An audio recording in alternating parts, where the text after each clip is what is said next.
La chose la plus importante que tu dois savoir dans ta vie de femme, c'est que tu ne dois jamais avoir pitié de garçon. Oh, ça doit être ton totem. Tu m'enlèves ta perruque blue lace et tu me fous ça dans la tête. Jamais pitié de l'homme. Après 11 ans de relation, s'il y a un conseil que je peux vous donner, c'est celui-ci. Les filles, les hommes détestent, et j'emploie le bon terme, les hommes détestent les femmes trop serviables, trop gentilles, trop à l'écoute, trop qui les font passer au-dessus de tout. Plus tu montres à un homme qu'il est le centre de ta vie, que tu ne vis que pour lui, plus il va te montrer à quel point tu es bête. Tu comprends? Ou bien je répète. Mes chéris, il n'y a rien dans ça. Et c'est une fille très heureuse en couple depuis des années qui vous parle. Plus tu seras égoïste, plus tu vas lui montrer que tu te fais passer en priorité, plus il va faire de toi la priorité dans sa vie.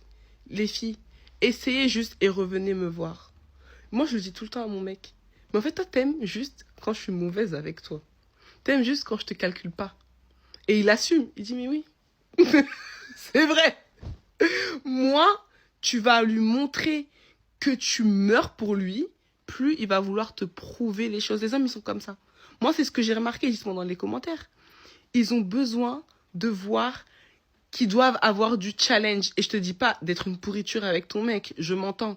Mais les filles qui donnaient tout pour votre gars et vous vous dites, mais je comprends pas, je vais tout donner, j'ai donné ma vie, il est passé avant tout, j'avais des projets, je les ai abandonnés pour lui, et regarde ce qui me fait me tromper. Mais c'est justement parce que tu t'es abandonné pour lui. Mago, passe-toi en priorité et tu auras enfin ce princess treatment que tu rêves d'avoir là. Tu verras. J'ai 33 ans et je vis actuellement la pire rupture de toute ma vie. Je viens de me séparer d'une relation de 10 ans qui était très fusionnelle. Ça fait actuellement 2 jours que c'est fini. Comment vous dire que c'est le chaos autour de moi. J'ai vraiment l'impression que tout s'effondre. Je suis retournée chez mes parents, ce qui est d'autant plus dur. Et je n'ai envie de rien. Je n'arrive pas à me lever, à part pour aller prendre une douche, et ça me demande un effort surdimensionné. Je n'arrive pas à manger. La seule chose que j'arrive à faire depuis 2 jours, c'est pleurer. Voilà. Je ne souhaite cette sensation même pas à mon pire ennemi. Vraiment, c'est horrible. Donc j'ai créé ce compte aujourd'hui pour en faire un peu mon journal intime. Et pour que toutes celles et ceux qui sont en train de vivre une rupture actuellement, sachez que vous n'êtes pas seuls. On est ensemble. Et puis on va se soutenir. Voilà.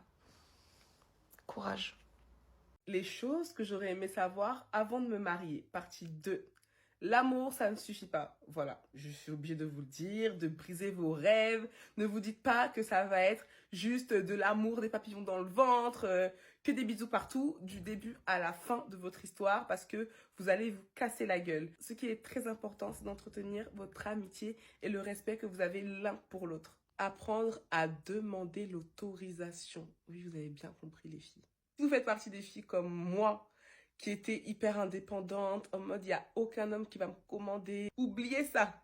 Lorsque vous êtes marié, votre mari a une certaine autorité sur vous. Et si vous voulez la paix dans votre foyer, demandez l'autorisation avant de faire une sortie, demandez si ça ne le dérange pas, etc. Même si au fond, vous vous dites, dans tous les cas, moi je vais le faire, mais c'est important de considérer votre homme, l'autorité qu'il peut avoir sur vous, et vous allez voir que très rares sont les fois où il va vous dire ah non c'est mort, tu fais pas ci, tu fais pas ça, parce que vous l'avez tout simplement considéré. Ce dernier conseil, je ne sais pas si c'est valable pour tous les hommes, mais alors je l'ai appris après le mariage et j'aurais bien aimé le savoir avant. Lors d'une dispute, mon mari m'a expliqué que c'est pas ce que tu dis, mais c'est comment tu le dis, en fait, qui me dérange, la posture que tu as. Je prends ça pour un manque de respect. Et c'est à ce moment-là que j'ai compris que les hommes et les femmes, on n'était vraiment pas pareils. Donc, dites-moi en commentaire, les hommes, si c'est quelque chose que vous aussi, vous voyez. Mais apparemment, quand on s'exprime d'une certaine façon et quand on se comporte d'une certaine façon, même notre manière de marcher, de regarder, etc., Il y a certains comportements qui peuvent être pris tout simplement pour du manque de considération et de respect. Les hommes reçoivent les informations d'une manière complètement différente en fait. Donc si je peux vous donner un conseil les filles, essayez de travailler votre langage verbal et non verbal. Vous savez, Cooper, on peut perdre beaucoup d'argent en courant après une femme, mais on ne perdra jamais une femme en courant après l'argent.